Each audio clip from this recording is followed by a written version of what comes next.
Quand en 56 les Dogons apprennent ma naissance, 6 mois jour pour jour après sa mort, ils me considèrent comme le Nani de Griaule, c'est-à-dire son répondant sur la terre, celui qui a hérité de sa force vitale et qui doit lui rendre un culte. C'est un peu ce que je viens faire ici, cherchant à renouer les fils de la tradition familiale.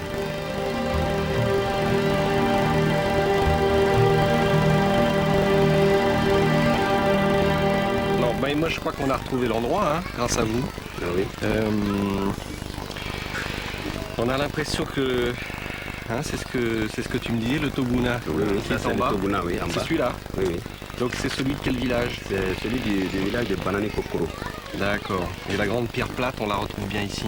Mais on a l'impression quand même qu'il y avait quand même beaucoup plus de greniers. Et la photo a été prise en 35. Il y avait plus de greniers. Mais ceci dit, on voit encore bien les maisons à plan en forme de corps humain. Là. Voilà, exactement. Ce style demeure toujours. Hein. C'est ces maisons avec les tours rondes là, oui, que l'on c'est voit. ça, ouais, exactement. Griaule a fait son enquête sur l'habitat dans ce village-là. C'est tout à fait plausible qu'il ait pris cette photo Ouais, c'est en 35 peut-être. Ouais. Parce que l'étude de maison qu'il a publiée dans Masque de Gon est prise dans ce village-là. Donc c'est tout à fait plausible que la photo ait été prise à ce cas-là. Ouais. Je suis devenu ethnologue. Même si mon terrain n'est pas l'Afrique, ma formation me rend sensible aux méthodes de travail de mon grand-père. Il inaugure une technique très en avance sur son époque.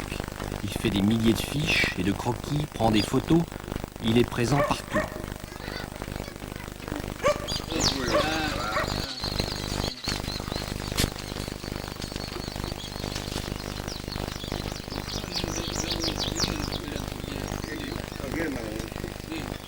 Il ne néglige aucun détail. Je retrouve par exemple sa description du Toguna, grand abri réservé aux vieux. C'est là que le Conseil des Anciens prend les décisions importantes de la communauté. La cérémonie des salutations est un rituel auquel personne n'échappe.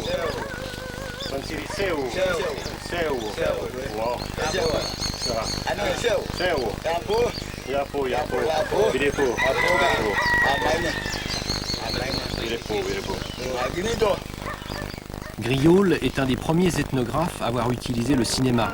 Ces hommes vont édifier un abri pour le conseil des vieillards au bord même du précipice. Nous serions très embarrassés pour résoudre ce problème, faire tenir une pièce cylindrique sur une base aussi précaire. Mais les Dogons savent obéir aux spécialistes qui les conseillent. Ils méritent bien le nom d'équilibreurs de pierre qu'ils se donnent dans leurs poèmes. Les bottes de mille sont empilées sur un échafaudage de troncs d'arbres reposant eux-mêmes sur des piles de pierre. Le Toguna, c'est le cœur pensant de chaque village dogon, véritable maison de la parole et de la sagesse masculine. Ici, le temps semble s'être arrêté. Tout est identique à ce que décrit mon grand-père en 1931. Je l'imagine questionnant sans relâche, s'apercevant que les informateurs sont rusés, que les interprétations sont contradictoires. Comme lui, je vais de village en village, Banani, Tireli, Ireli. Je vois les choses par ses yeux grâce à ses notes. Ici, tous les gestes de la vie correspondent à un rituel et sont chargés de sens.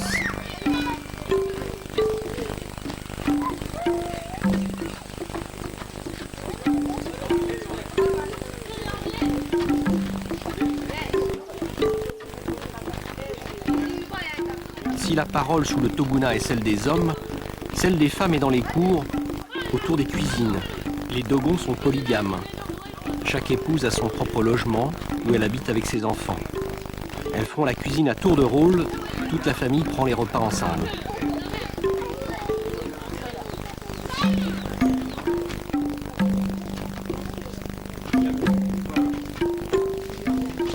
Le chasseur possède des pouvoirs mystérieux.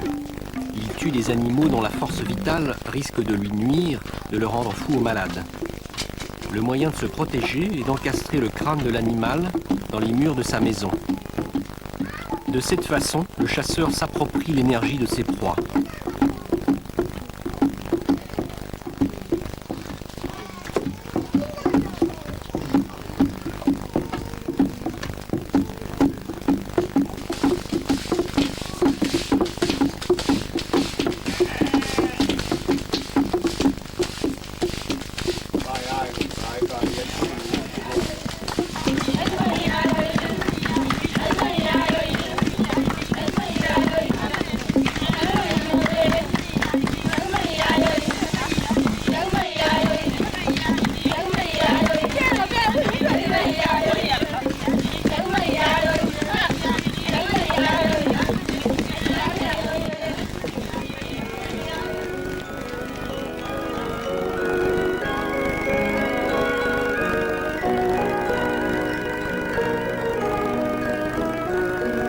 La poterie est une technique qui a extrêmement peu progressé chez les Dogons.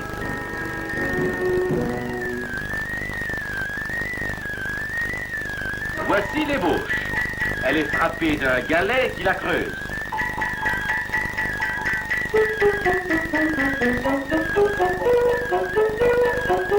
On la mate sur un tapis tressé. Le tapis, comme vous le voyez, s'imprime dans la masse qui reçoit automatiquement sa décoration. Gestes identiques, permanence étonnante.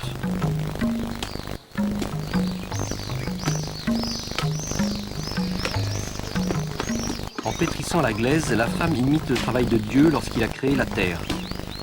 Le moindre pot est un raccourci de l'univers qui porte sur sa panse sa propre natte. La potière est toujours la femme du forgeron, c'est une règle immuable de l'Afrique. Forgeron, maître des Dogons. C'est le médiateur qui a rétabli la paix entre les vivants et les morts. Le son argentin de sa masse contre la pierre, c'est la voix d'un génie, le nommo, qui remet en ordre les paroles qui ont troublé l'ordre social. Il pratique la circoncision, il taille les masques. Comme Prométhée, il a volé le feu au ciel pour le donner aux hommes. Griot l'a consacré à la forge d'innombrables fiches d'enquête.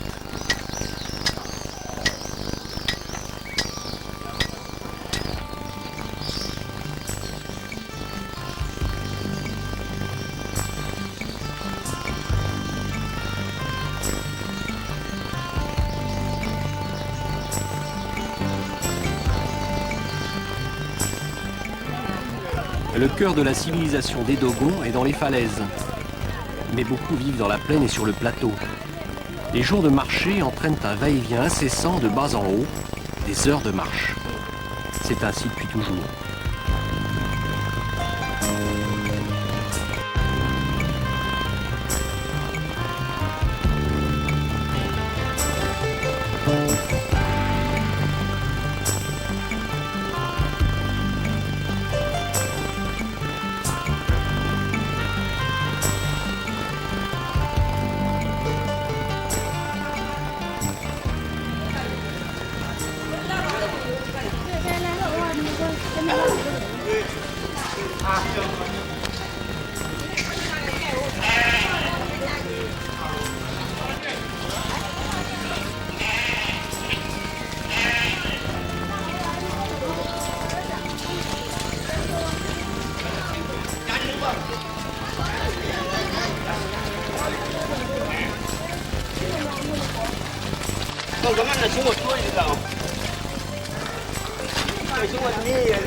Le marché de Sanga, sur le plateau, est le plus important de la région.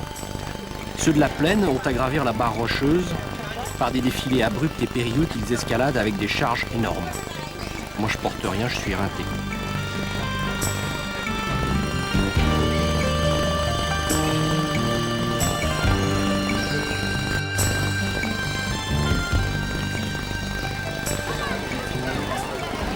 Le marché est le lieu de la parole publique. Salutations, retrouvailles, échanges de nouvelles, discussions, contestations. On en entend le bruissement de très loin. Les femmes sont venues vendre des produits de cueillette, des objets artisanaux, bien sûr de la bière de mil qui délie les langues et des préparations culinaires. La jeune fille qui fait frire ses beignets de farine, de haricots, malaxe sa pâte sur un rythme à 3 temps. En Afrique de l'Ouest, le chiffre 3 est associé au sexe masculin, le chiffre 4 au sexe féminin. La petite marchande annonce de cette façon son désir de fécondité.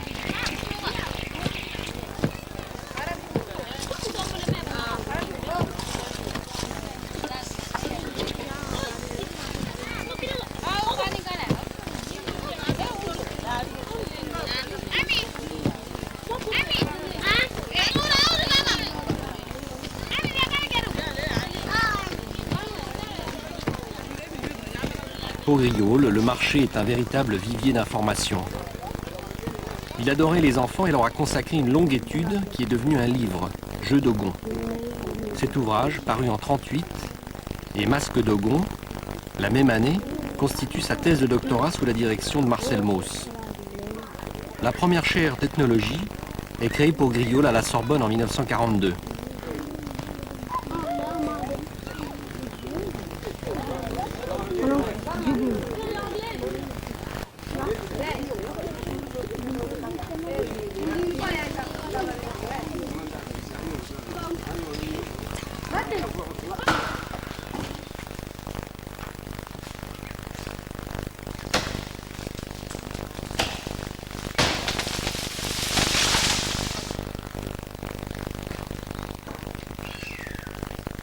Griaule s'est passionné pour la société des masques.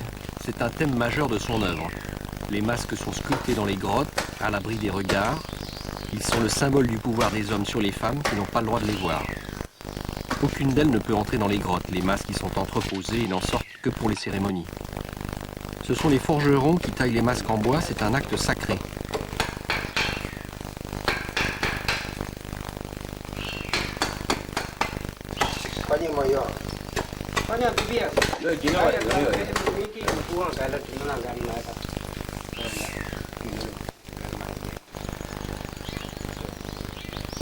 Ça, c'est la sœur des masques.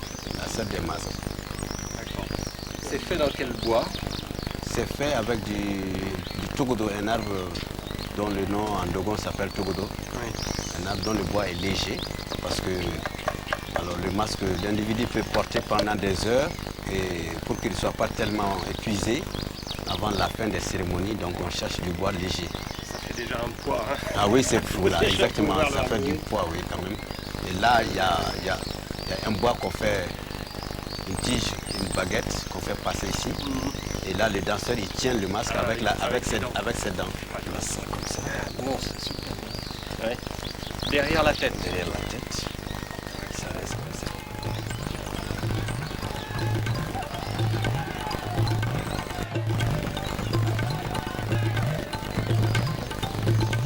Je pense au choc émotionnel que mon grand-père a éprouvé lorsqu'il a vu les masques danser en pleine nuit sur la place publique. Mes amis disent qu'aujourd'hui encore, une levée de deuil ou d'amas se passe telle qu'il l'a vécu. Ici, sur tout ce terrain-là, se sont déroulés, d'après Griaule, les combats entre deux adversaires. Oui, Le combat symbolique entre les deux. C'est ça? Est-ce que tu crois que ça se passe toujours comme ça maintenant? Quand il y a un damas? Oui, ça se passe comme ça, mais seulement les gens qui tapent les tam-tams, ils ont changé maintenant, ils sont là. Ah bon, alors l'orchestre s'est déplacé de quelques dizaines de mètres. De toute façon, les rituels n'ont absolument pas changé, quelques détails près, puisqu'on vient de se rendre compte que même la place, les positions occupées par les groupes, les différents groupes très structurés au sein du village sont toujours les mêmes. Les femmes se tiennent toujours au même endroit. C'est affolant de se penser que sur une place publique, depuis 1930 et probablement bien avant, les femmes ou les groupes d'enfants ou les danseurs se tiennent toujours au même endroit et persécutent un rituel qui paraît presque immuable, quelle que soit l'influence de l'islam est perceptible aujourd'hui. C'est saisissant. Voilà, il pleut.